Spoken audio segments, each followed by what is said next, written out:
One of my favorite parts of doing any of these videos is the pro tips part. It's not scripted. I never know when one's gonna pop up. They're usually great fun and they're sometimes true.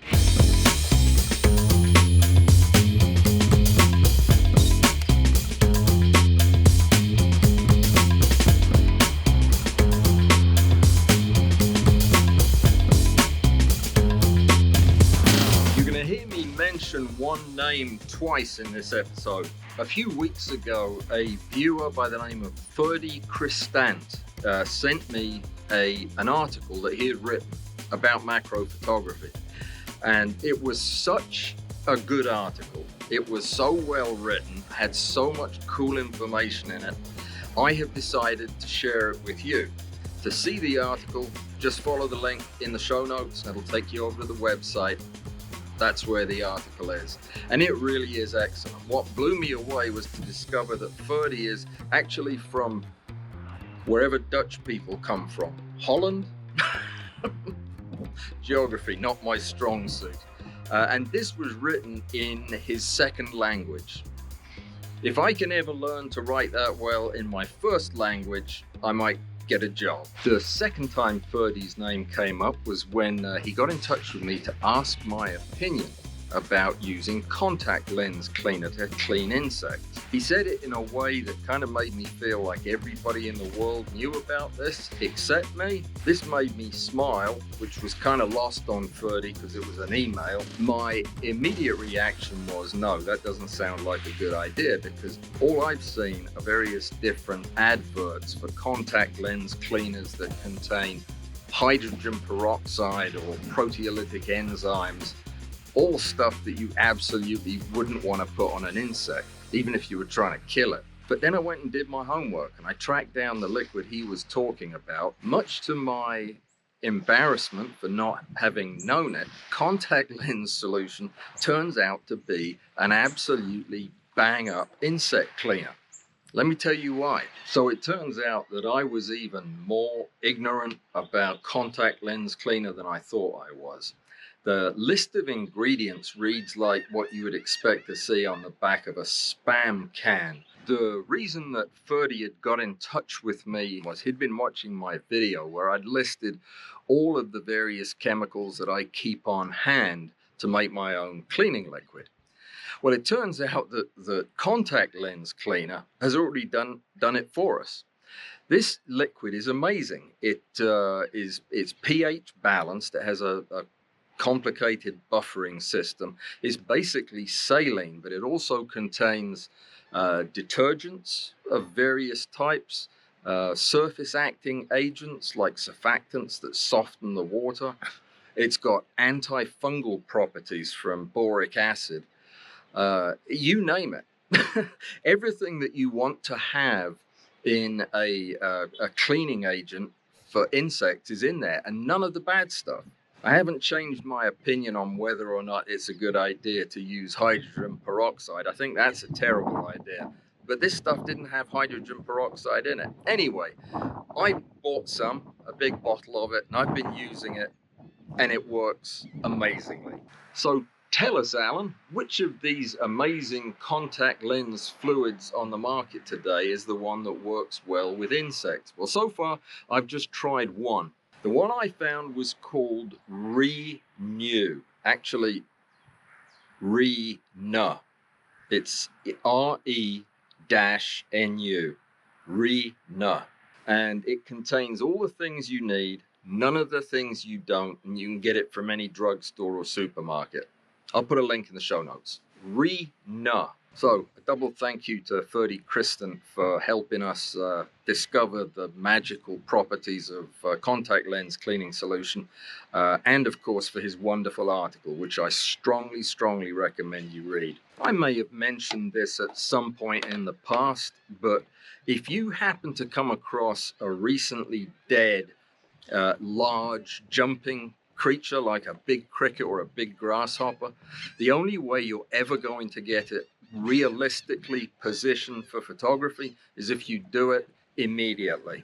Pin it to a card and drop it in alcohol or preserve it some other way. But if you try to later soften the joint, by the time you have that knee joint moving, the thing will fall apart. Seriously.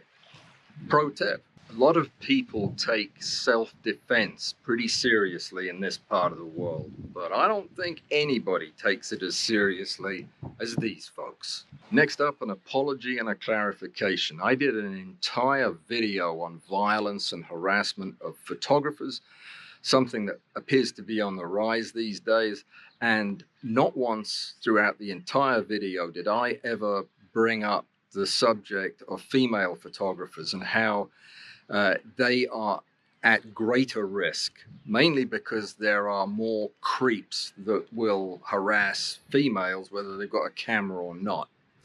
And it was very remiss of me not to bring that up, because that is a big problem. A lot of the injuries and serious injuries that I mentioned in the video also happen to women. And I should have made that clear, so I do apologize. About 6 months ago, I did a brief topic on ultraviolet fluorescence photography. While we covered a fair amount of ground in that video, one thing I never did give you was a strong recommendation for a UV light source. Well, since then, things have changed, and I want to tell you about what I have discovered with the help of viewer Captain Glenn Martinez. Glenn is an amazing supporter of the channel. I really do appreciate his input, and he's been working with me over the last couple of weeks to sort out the wheat from the chaff when it comes to UV light sources, and I have finally found one that I think is going to work. So what is this fantastic UV light called? It's the Waxman U1c. They make two of them, so you have to make sure you're getting the right one. The one you want is the 6-watt version. That takes a single 18650 battery.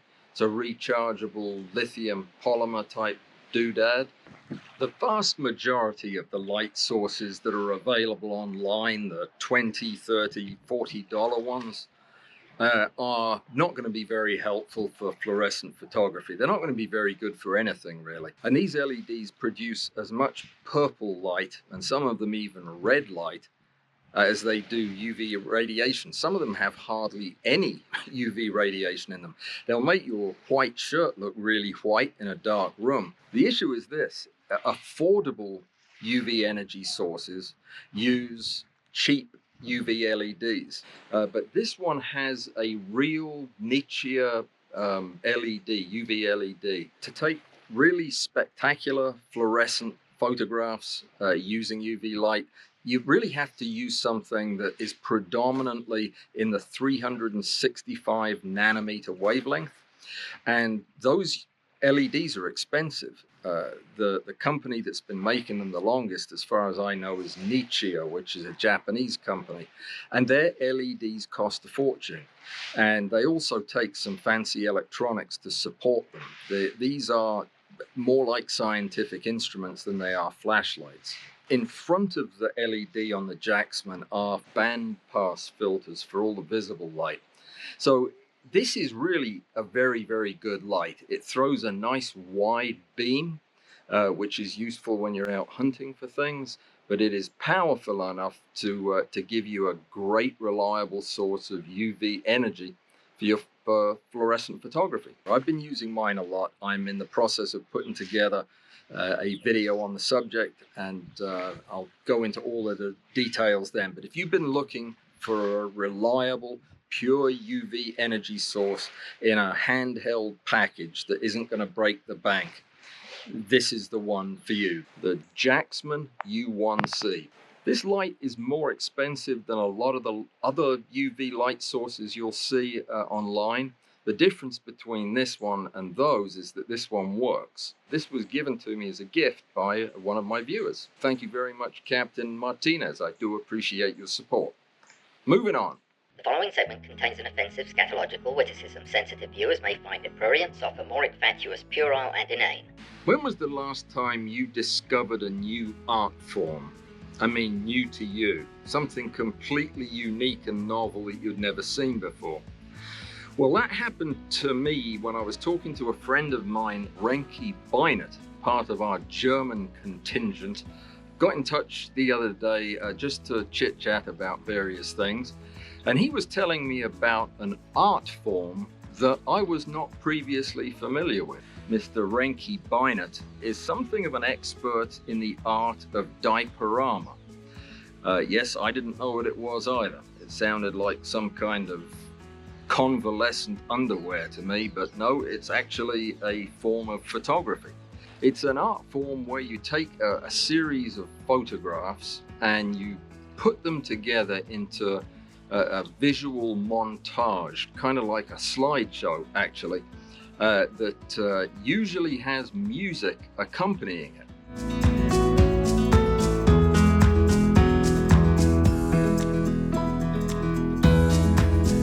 And it seems to be a very popular thing in Germany. That's why Renke was asking me about it. And it sounds a lot like a video montage, something I would put in a video, but these things are really cleverly made in that, you know, the music, the timing, the flow, everything really works well together to give you a standalone piece of art.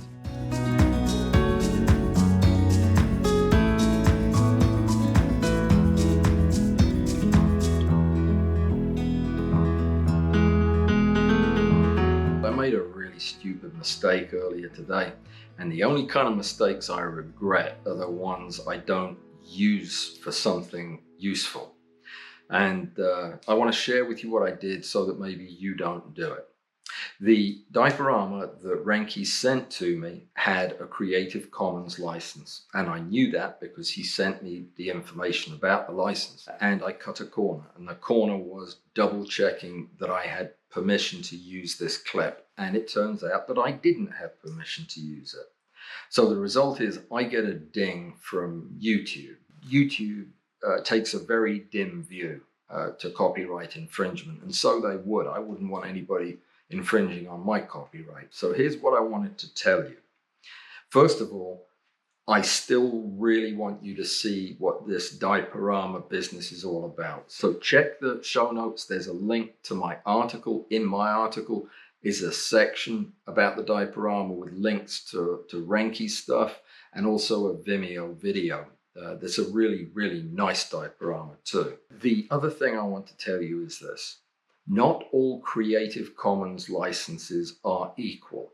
If you're ever in a position where you might want to use a piece of music or a graphic or a photograph or something that has a Creative Commons license, make sure you look up what that license allows you to do and doesn't allow you to do, and you can stay out of this kind of embarrassing problem when you're a mega star like me. Shall we get back to the video? So will the diaporama take off in the United States? Depends.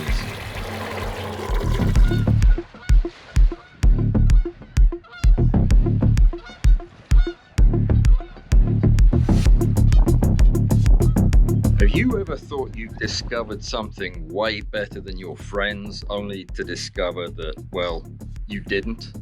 Two friends of mine purchased the same device for use in their macro photography workshops. As far as I can tell, the first person to come up with this idea was Andy Oxley, talented photographer of aeroplanes and small things.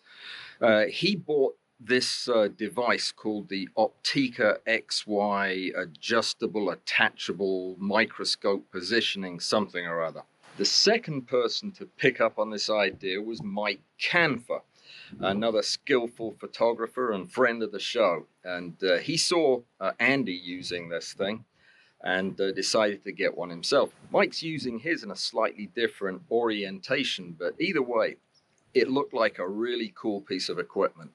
And then I found it for a third of the price. So here is the piece of gear in question. So why is it in a plastic bag, I can hear you thinking? Well, because it stinks. It is an XY positioning attachable stage for a microscope. Now, I found mine online. I'm not going to tell you where I got it from, to the casual, untrained eye like this, it looks almost identical to the device that Andy and Mike have. Theirs, however, is the Optika XY attachable positioning frame for a microscope. Mine was made by somebody else who had a very good idea what they're supposed to look like, but no idea how they're supposed to function. Mine is made of screws that were gathered from underneath my couch. It's wobbly, the scales don't work, the handles on it, the twisty handles, the micrometer handles, are fake micrometer pieces of plastic. This is not going to be a particularly useful positioning stage, either on a microscope or for macro photography, or for what else might you want to position. It won't work for that, whatever it is. The message here is, if you find an Optika, which is a $60 microscope stage, if you find an Optika for $15 or $17, don't buy it. Don't do what I did. Do what I say, not what I did. I'll put a link for the real thing in the show notes. Thanks, Andy. Thanks, Mike. Have I ever shown you my boat? Do you know what it means when the color of the water in Mobile Bay turns from greenish blue to muddy brown? I don't either. A few weeks ago, I put out a video on wide-angle macro photography, and somebody didn't like it. To be fair, this person didn't actually use the words, "I didn't like your video," but they did think I dropped the ball in a lot of different places. Most of that, I think, was a bit of a misunderstanding about what the video was about. It was an introduction to wide-angle macro to show you how you could use whatever you have in your bag without having to go spend a lot of money to buy new equipment. One of the criticisms was that I had left the viewer thinking that the only kind of wide-angle macro that's really wide-angle macro is one-to-one with a super wide 100-degree field of view. I think I made it pretty clear from start to finish that that is not what I mean by wide-angle macro. By the way, he also pointed out a mistake that I made. I was talking about the Leica 15mm wide-angle macro. I said in the video that it was a tilt-only lens. It's a shift-only lens. It doesn't, it shifts, it doesn't tilt. And that was my dyslexia. Is it dyslexia if you just say something wrong? Where I did agree with him was on the subject of lenses. I was only talking about lenses that I either owned or had recently used and felt comfortable talking about. But I think it would have been really helpful if I had mentioned a few of the other lenses that really excel for this kind of photography. Now, one of the lenses that I should have mentioned is a tilt-shift lens. It's a perspective control lens from Nikon, the 24mm f3.5, and it is a beautiful lens. It's also $1,200 for a really good quality prime with tilt shift. That's probably reasonable, but it's too expensive for my blood. One of the other lenses he thought I should have talked about was the Leica probe lens. That's a 24mm, really bizarre looking lens. I'm sure you've seen one. It looks like something I used to put in people's cavities to check for things. I don't even consider that a photography lens, to be honest. I think it is invaluable as a tool for commercial videographers to use. I think it gives some really amazing footage. I've just never quite seen the utility of it as a stills lens, but it may well be. I'm going to take the viewer's word on that. He also mentioned the new series of wide-angle lenses from Tamron that just recently came out. Now, they're only made for the Sony E-mount, and you are never going to hear me complain about a Tamron lens. They make some of my absolute favorite lenses, and they're very affordable. So while I've never actually used the wide-angle Tamrons for the Sony mount, they are getting fantastic press, and I probably should have mentioned them too. But the main reason I decided to include this segment in this video is because of one lens that I should have mentioned that I have used and I forgot to bring up. And that's the Optika 15mm wide-angle macro lens. It doesn't have Leia's shift capability. So other than that, it looks very much like the same lens. In fact, it may be just about the same lens, made in the same factory or whatever. But it is a fraction of the price of the Leia. It really is a budget lens. And I can't believe I forgot to mention it, because it's probably the lowest point of entry there is for doing actual close-up and macro wide-angle photography. So that's a lens you definitely need to look at. And I'll put a link to that in the show notes too, so you can see what I'm talking about. Think of it as a Leia light without the shift. Thanks to Mr. or Mrs. Lippris. I appreciate your comments. Thanks for watching. In the show notes, you'll find links to all the things I talked about. I'm apprehensive about releasing this video. This is what I'm really like, and this is what happens when I'm left without adult supervision. You get videos like this. If this is something that you enjoy, please leave me a comment so that I know and I can do it again in the future. If it's something you would rather I keep to myself, talk to your spouse about your anger issues. And one other thing, this will make a lot more sense in about 2 minutes when you've seen the rest of the video, but if you have an infant in your household that weighs 35 pounds or thereabouts, and you could use a free box of diapers, send me an email, contact@alanwallsphotography.com. The link will be in the show notes, and I will send you this box of diapers. They wouldn't let me buy just 2. I do have one last pro tip. If you ever have any footage left over that you're really not sure what you want to do with, but you don't want to throw it away, put it at the end after you say goodbye. Somebody might watch it. Goodbye. I'm still not exactly sure how these things go on. You have to put one on the lens and the camera body, or just one for the whole thing? I think this is too complicated. I'm going to go back to macro. I think I can sum up for you everything that I know about diaporamas in 2 pro tips. The first one is always use a fresh diaper and go sideways instead of forward. When you go forward, you can't see anything. How do these things go on?